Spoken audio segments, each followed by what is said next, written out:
السلام عليكم ورحمة الله وبركاته. إن الحمد لله نستعينه ونستغفره ونعوذ به من شرور أنفسنا ومن سيئات أعمالنا. من يهده الله فلا مضل له ومن يضلل فلا هادي له. أشهد أن لا إله إلا الله وحده لا شريك له وأشهد أن محمدا عبده ورسوله الكريم. اللهم صل وسلم على نبينا محمد وعلى آله وأصحابه أجمعين. أما بعد، رب اشرح لي صدري ويسر لي أمري واحلل عقدة من لساني يفقهوا قولي. Segala puji bagi Allah, kemudian salawat dan salam kepada Rasulullah, kepada keluarga dan seluruh sahabat-sahabatnya. Jemaah salat subuh, bapak-bapak dan ibu-ibu yang Allah muliakan insyaAllah. Di pertemuan kita sebelumnya, kita sudah membahas salah satu dosa besar adalah perempuan yang memakai pakaian yang menampakkan aurat atau ketat. Dan ini bukan hanya menjadi dosa bagi si perempuan, tapi juga menjadi dosa bagi orang yang bertanggung jawab ke atasnya, apakah seorang ayah atau seorang suami. Kita akan sambung dosa besar berikutnya yang tercantum melalui kitab Az-Zawajir, yaitu khazbu nahwi al-lihyah wash-sha'r bis-sawad li ghairi ghardin nahwi jihad. Itu dosa besar atau termasuklah dosa besar menyemir rambut dan jenggot dengan warna hitam, kecuali tujuan untuk berjihad fi sabilillah. Jemaah melakukan Allah Subhanahu wa taala, kita tahu bahawa salah satu skenario Allah di atas kita, ketika umur semakin lanjut, maka Allah memberi peringatan, memberi tanda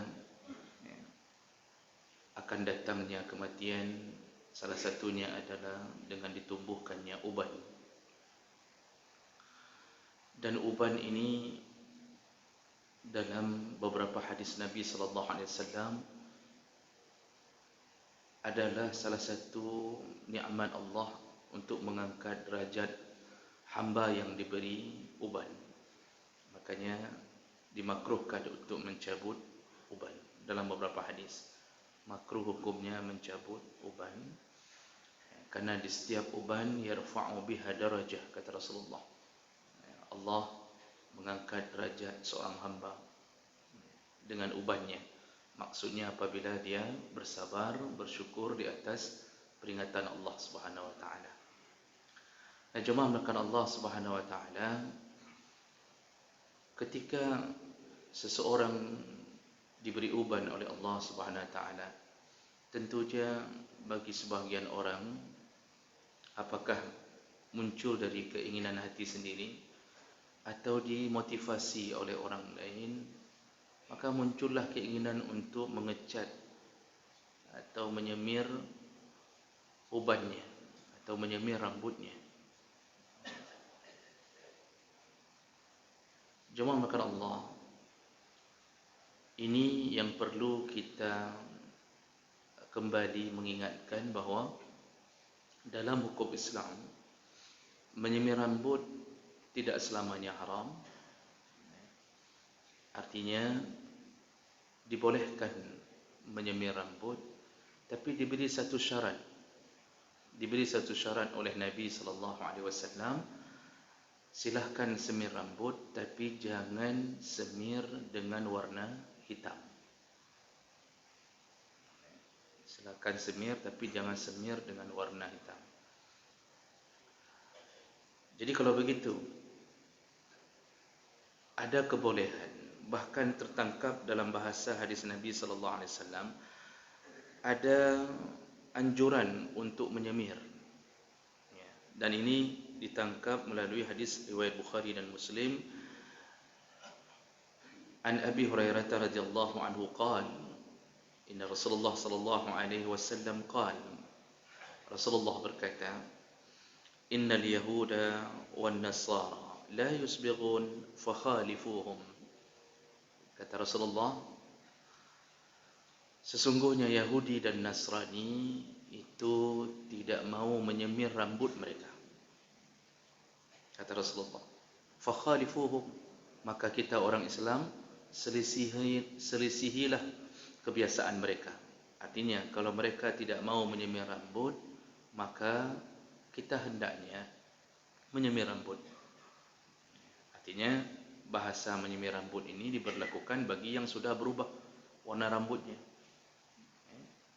Jadi ini ada anjuran dari Rasulullah sallallahu alaihi wasallam. Nah, kemudian baru diikat anjuran itu dengan hadis-hadis yang lain. Nanti ada hadis yang menyebutkan, kata Rasulullah, illa sawad, yang jangan dengan warna hitam. Nah, kenapa jangan dengan warna hitam? Karena warna hitam apabila disemir bagi orang yang sudah berumur lanjut atau yang sudah mulai beruban, karena ciri-ciri beruban itu keluar pada orang yang sudah berumur lumayan tua, kira-kira 50-an ke atas. Nah, ketika disemir rambut ada unsur ingin menipu umur. Makanya kadang-kadang ketika terjadi penyemiran rambut ini, ada orang yang ingin mendapatkan istri atau mungkin dia mencari janda. Janda itu tertipu dengan penampilan orang ini, mengira umurnya masih mungkin sekitaran 25 tahun, padahal umurnya sudah 52 tahun. Gara-gara semir rambut. Apalagi mengubah gaya dengan berpakaian yang lumayan seperti anak muda. Jadi ada sedikit unsur penipuan, mengubah gaya rambut menyebabkan berubahnya umur dalam pandangan yang zahir orang-orang. Ini yang dilarang oleh Nabi sallallahu alaihi wasallam. Nah, kenapa Yahudi dan Nasrani tidak mau menyemir rambut?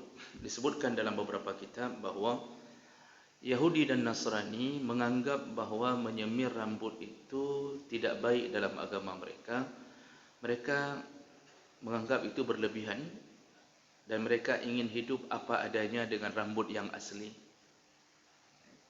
Jadi perasaan seperti tawaddu' di sisi mereka. Tapi Rasulullah sallallahu alaihi wasallam mengatakan, semirlah, selisihilah mereka. Semirlah dalam hadis yang lain, kecuali warna hitam. Maksudnya, kita tidak boleh punya konsep dan prinsip yang sama dengan Yahudi dan Nasrani. Tidak ada dalam Islam seakan-akan tawaddu' itu pada pembiaran rambut. Karena tawaddu', hidup qanaah, merendahkan diri, itu adanya di hati, bukan di kepala. Nah, Rasulullah menyuruh menyelisihi Yahudi dan Nasrani agar kita tidak dikira mencoba memirip-miripkan hidup dengan mereka. Jadi jemaah melakukan Allah Subhanahu wa taala dibolehkan untuk menyemir rambut kecuali dengan warna hitam. Tujuan utama adalah menyelisihi kaum Yahudi dan Nasrani. Begitulah gaya Nabi beragama. Apapun yang sifatnya, kalau dianggap unsur-unsur agama sudah mulai dianggap meniru-niru agama lain, maka Rasulullah melarangnya. Apapun dia. Makanya Rasulullah mengatakan, man tashabbaha biqaumin fahuwa minhum. Barang siapa yang meniru-niru satu kaum, maka dia mendapatkan dosa sama seperti kaum itu. Yang tidak boleh ditiru adalah yang memang berkaitan dengan unsur-unsur kepercayaan agama lain. Tapi kalau sama-sama menjadi sebuah kebiasaan, orang Islam pun melakukan itu, orang Yahudi Nasrani pun melakukan itu. Itu tidak disebut meniru. Mereka pakai sandal, kita pakai sandal. Tidak disebut meniru. Kita dari dulu sudah ada pakaian yang bernama jubah. Dan ternyata orang-orang Buddha pun punya jubah. Maka apakah jubah kita dianggap meniru? Tidak. Karena itu memang sudah menjadi sebuah kebiasaan bersama. Tapi ketika kita tahu hanya ada di agama mereka, lalu kita mulai meniru-niru gaya mereka, disitulah Rasulullah melarangnya. Makanya ketika Rasulullah menyunnahkan puasa Muharram, ternyata ada informasi yang datang bahawa Yahudi lebih dahulu melakukan puasa Muharram atau 10 Muharram atau Ashura. Dan ketika Rasulullah mendengarkan informasi itu, langsung Rasulullah mengatakan, seandainya aku masih hidup fil amil muqbil, di tahun yang akan datang, maka kita tambahi 1 hari lagi berpuasa, yaitu puasa di hari ke-9. Maka kita disunnahkan di bulan Muharram 9 dan 10, Tasu'a dan Ashura. Tujuannya hanya satu, menyelisihi Yahudi. Maka apapun yang memirip-miripkan dengan mereka, termasuk menyemir rambut, dilarang. Termasuk tidak menyemir rambut, dilarang. Karena mereka tidak mau menyemir rambut dengan tujuan seakan-akan menjadi sebuah perasaan tawadhu' atau rendah diri di sisi mereka. Dilarang. Artinya, dibolehkan untuk melakukan semiran rambut. Nah, dalam hadis yang berikutnya, Rasulullah sallallahu alaihi wasallam dari Ibnu Abbas qala Rasulullah sallallahu alaihi wasallam, Rasulullah berkata, yakunu qaumun yakhdhibuna fi akhir zaman bis-sawad. Nah, di sini Rasulullah mulai menegaskan, nanti di akhir zaman akan muncul segolongan dari umatku, mereka akan menyemir rambut bis-sawad, dengan warna hitam. Kahawasilil hammam, mereka menyemirnya mirip dengan hawasil. Hawasil itu tembolok dadanya merpati. Di bawah tembolok merpati itu berwarna hitam. Jadi Rasulullah mengatakan akan muncul dari umatku nanti sekelompok orang yang menyemir rambut mereka dengan warna hitam seperti temboloknya merpati. La yarihuna raihatal jannah, sungguh haram bagi mereka untuk mencium bau surga. Haram. Nah, ini hadis inilah yang menegaskan tentang keharaman. Haram hukumnya menyemir rambut yang beruban dengan warna hitam, yang Rasulullah mengistilahkannya mirip dengan bulu dada merpati. Nah, jemaah melakukan Allah Subhanahu wa taala, pelarangan ini itu dimaknakan oleh jumhur ulama dengan makruh tahrim, iaitu makruh mendekati haram. Tapi mazhab Syafi'i, ulama-ulama Syafi'iyah mengatakan kalimat ini jelas menunjukkan haram. Jadi barang siapa yang melakukannya, maka dia telah terjatuh ke dalam dosa besar, yaitu mengecat rambut dengan warna hitam. Dalam hadis yang lain dari Abi Darda qala Rasulullah sallallahu alaihi wasallam, Rasulullah berkata, man khadaba bis-sawad, barang siapa yang mengecat rambutnya, menyemir rambutnya dengan warna hitam, sawwadallahu wajhahu yaumal qiyamah, maka Allah akan hitamkan wajahnya di hari kiamat. Barang siapa yang mengecat atau menyemir rambut di dunia dengan warna hitam, maka Allah akan hitamkan wajahnya di hari kiamat. Ini ancaman-ancaman yang menyebabkan munculnya hukum haram. Jemaah melakukan Allah Subhanahu wa taala. Sekali lagi bahawa larangan Rasulullah sallallahu alaihi wasallam mengecat rambut bukan melihat dari objek yang dicat. Jadi bukan rambutnya yang dijadikan sebagai masalah, tapi tujuannya yang dijadikan masalah. Tujuannya. Karena unsur mengecat rambut kebiasaan manusia adalah ingin mengubah penampilan. Karena kalau bukan ingin mengubah penampilan, dia tidak akan melakukan. Dia akan membiarkan dirinya nampak seperti tua. Nah, jadi ada unsur mengelabui. Dan seperti yang kita katakan tadi, macam-macam tujuannya untuk mengelabui. Apakah mungkin seperti tujuan tadi untuk menikah lagi, sehingga mengelabui seorang perempuan, seakan-akan masih muda, atau mungkin tujuan untuk bisa dapat kerja kembali setelah pensiun, supaya dianggap orang yang masih muda, masih kuat, dia ingin cari kerja, ditipu ijazah, tipu sana, tipu sini, sampai rambut pun ditipu. Nah, ini bisa saja terjadi. Jadi jemaah mereka Allah Subhanahu wa taala, bukan masalah materialnya, tapi yang jadi masalah adalah tujuannya. Karena tujuan yang jadi masalah, maka para ulama bersepakat mengatakan bahawa berdasarkan keterangan dari juga beberapa hadis Nabi sallallahu alaihi wasallam, dibolehkan mengecat rambut warna hitam itu di saat di medan perang. Dibolehkan mengecat rambut warna hitam di saat posisi berada di medan perang. Jadi tadi larangan tadi seluruhnya berlaku kecuali di medan perang. Rasulullah sallallahu alaihi wasallam membiarkan sahabat-sahabatnya yang sudah berumur lanjut ketika berjihad fi sabilillah, mereka mengecat jenggot mereka, lalu kemudian mereka cat rambut mereka, sehingga tampilan mereka menjadi seakan-akan bertambah muda. Dan ini tidak ada larangan Rasulullah, tidak ada larangan dari Rasulullah sallallahu alaihi wasallam. Karena kemudian bahkan di ujung hadis Rasulullah mengatakan perang itu tipu daya, kata Rasulullah. Perang itu penuh tipu daya. Maksudnya dibolehkan untuk berbohong di waktu medan perang. Salah satu kebohongannya adalah membuat pasukan bertambah muda sehingga menggentarkan pasukan lawan. Jadi semua cat rambut warna hitam, lalu kemudian ketika berkumpul maka lawan akan merasa gentar, mengira bahawa pasukan Islam semuanya muda-muda, padahal pemain senior semuanya, tidak ada yang junior.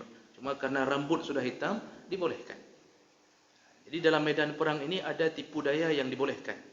Makanya Rasulullah mengatakan berbohong itu haram selama-lama kecuali pada 3 perkara. Ketika mengislahkan di antara 2 orang atau 2 kelompok yang bertikai, dan berbohong ketika berhadapan atau berbohong untuk membahagiakan pasangan hidup. Suami boleh berbohong ke isteri, isteri boleh berbohong ke suami, tujuannya membahagiakan agar tidak mengecewakan. Apakah pada makanan ataukah pada penampilan. Suami boleh mengatakan kepada isterinya, engkau cantik sekali, engkau bagaikan rembulan di siang hari, engkau bagaikan matahari di malam hari. Misal dipuji-puji, sehingga isteri Masya Allah tersanjung. Kalau isteri pintar sedikit akan mendalami kalimat tadi, baru terasa kayak pengun. Jadi ini dibolehkan. Perempuan suka dibohongi dalam masalah ini. Maka banyak-banyaklah bapa berbohong dalam urusan seperti ini, memuji-muji tiada perempuan lain yang lebih cantik daripadamu. Itu dibolehkan, membahagiakan. Tapi jangan terlalu sering, takut tidak dipercaya lagi. Karena kadang-kadang perempuan waktu dia tahu kita berbohong, dia tahu. Misal dia mengatakan, mana mungkin abang bohong. Tapi ketika kita mengatakan benar, saya berbohong, maka dia akan mengulang, tolong ulangilah bohong tadi. Jadi dia minta kembali untuk dibohongi. Itu wajar, itulah psikologi seorang perempuan. Nah, kemudian dibolehkan yang ketiga, berbohong di medan perang. Dibolehkan. Jadi panglima berbohong kepada pasukannya dengan mengatakan bahawa jangan takut, pasukan sebelah semuanya orang-orang yang tidak ahli perang, semuanya kecil-kecil, mereka tidak sanggup begitu macam-macam, membangkitkan semangat pasukan perang. Ketika berhadapan, ternyata mereka berhadapan dengan orang-orang yang kuat, tapi karena sudah berhadapan terpaksa berperang. Ini dibolehkan. Termasuk salah satunya adalah menyemir rambut, dibolehkan ketika berjuang di medan perang. Tapi Bapak Ibu, tentunya perang model begini karena berhadap-hadapan. Kalau sekarang perang itu tidak berhadap-hadapan, sembunyi di balik pohon, sembunyi di balik batu. Kadang-kadang yang tidak ada batu, cari batu untuk sembunyi. Jadi perang hari ini sudah berbeda. Perang hari ini jarak jauh, maka tidak perlu lagi melakukan hal seperti ini. Masa ada orang yang ingin mengirimkan drone atau tembakan rudal jarak jauh, lalu dia menyemir rambutnya lebih dahulu? Enggak ada urusannya, karena enggak dilihat lagi oleh pasukan itu. Dulu berhadapan-hadapan maka dibolehkan. Baik, Kalau begitu kesimpulannya jemaah melakukan Allah, bahawa Islam melarang menyemir rambut dengan warna hitam bagi mereka yang sudah beruban selain di medan perang. Karena ini akan diminta bertanggungjawaban di hari kiamat, dan Rasulullah telah mengatakan haram baginya bau surga. Demikian, semoga bermanfaat. Subhanakallahumma bihamdik, asyhadu an la ilaha illa anta, astaghfiruka wa atubu ilaik. Wassalamu alaikum warahmatullahi wabarakatuh.